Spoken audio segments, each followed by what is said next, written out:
গত 28শে ফেব্রুয়ারি শনিবার প্রকাশিত হয়েছে পশ্চিমবঙ্গের এসআইআর এর চূড়ান্ত ভোটার তালিকা। এই ভোটার তালিকায় 3 ধরনের ভোটারদের নাম রয়েছে। প্রথমত অ্যাপ্রুভড, দ্বিতীয়ত আন্ডার অ্যাডজুডিকেশন আর তৃতীয়ত ডিলিটেড, অর্থাৎ যাদের নাম বাদ গেছে। এই ডিলিটেড ভোটাররা যদি পুনরায় তাদের নাম তুলতে চায় ভোটার লিস্টে, তাহলে তাদের জন্য কি করতে হবে, কোথায় কিভাবে আবেদন করতে হবে, সেটা আপাতত যেটুকু জানা গেল সেটুকু আমি আপনাদের সামনে শেয়ার করছি। চলুন এই সংক্রান্ত একটি ভিডিও আপাতত আমরা দেখে নিই।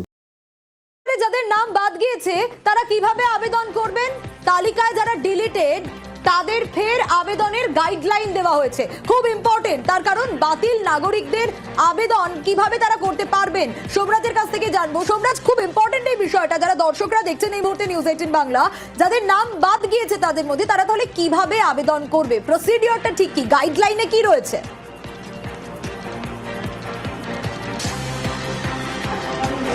দেখো, গতকালই রাজ্যের মুখ্য নির্বাচনী আধিকারিক জানিয়েছিলেন যে যাদের নাম ডিলিটেড হয়েছে তারা ফের আবেদনের সুযোগ পাবেন, জেলা শাসকের অফিসে আবেদন করার সুযোগ পাবেন এবং তারপর রাজ্যের মুখ্য নির্বাচনী আধিকারিকের দপ্তরেও আবেদন করার সুযোগ পাবেন। কিন্তু যেটা কমিশন সূত্রে জানা যাচ্ছে, এই যে যারা ডিলিটেড হলেন তারা কিভাবে আবেদনের সুযোগ পাবেন তার জন্য একটি এসওপি বা গাইডলাইন তৈরি করছে রাজ্যের মুখ্য নির্বাচনী আধিকারিকের দপ্তর।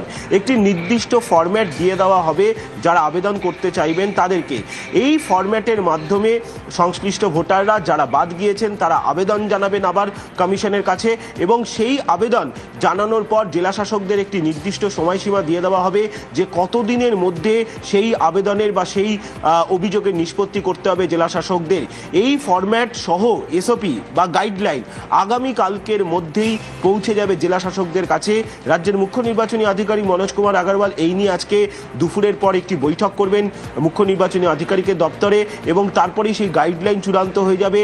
আগামীকাল জেলা শাসকদের কাছে সেই গাইডলাইন পৌঁছে যাবে এবং গাইডলাইন পৌঁছানোর পরই শুরু হবে যারা ডিলিটেড হয়েছেন ভোটাররা, অর্থাৎ 5 লক্ষেরও বেশি ভোটার, তারা আবেদন করতে পারবেন। অর্থাৎ এই গাইডলাইন বা এসওপি পৌঁছানোর পরেই জেলা শাসকদের কাছে, তারপরেই সংশ্লিষ্ট ভোটাররা যাদের নাম বাদ গেছে তারা জেলা শাসকদের কাছে আবেদন করার সুযোগ পাবেন। যদিও 15 দিনের সময়সীমা বলা হচ্ছে এই আবেদন জানানোর সময়সীমা, কিন্তু কমিশনের তরফে যে এসওপি তৈরি করা হচ্ছে সেখানে এটাও বলে দেওয়া হচ্ছে যে আবেদন করার পর কতদিন জেলা শাসক সময় পাবেন সেই আবেদনের নিষ্পত্তি করতে। অর্থাৎ যে আবেদনগুলি আসবে বিধানসভা ভোটের মনোনয়ন পর্ব জমা দেওয়ার আগের মধ্যেই যাতে গোটা প্রক্রিয়া শেষ করা, সেটাই ব্যবস্থা করা হয় যাতে। বেশ, কিভাবে এবং কোথায় আবেদন করতে হবে এবং আবেদনপত্রের যাবতীয় খুঁটিনাটি নিয়ে কমিশন অফিসিয়ালি ঘোষণা করলেই আমি আপনাদের সঙ্গে তা শেয়ার করব। এ বিষয়ে যাবতীয় আপডেট পাওয়ার জন্য চ্যানেলটিকে প্লিজ সাবস্ক্রাইব করে দেবেন এবং পাশে থাকা অল নোটিফিকেশান আইকনটি প্রেস করে দেবেন এবং আপনাদের মূল্যবান মতামত কমেন্ট বক্সে লিখে জানাবেন এবং চ্যানেলটিকে প্রচুর পরিমাণে লাইক এবং শেয়ার করবেন। ধন্যবাদ।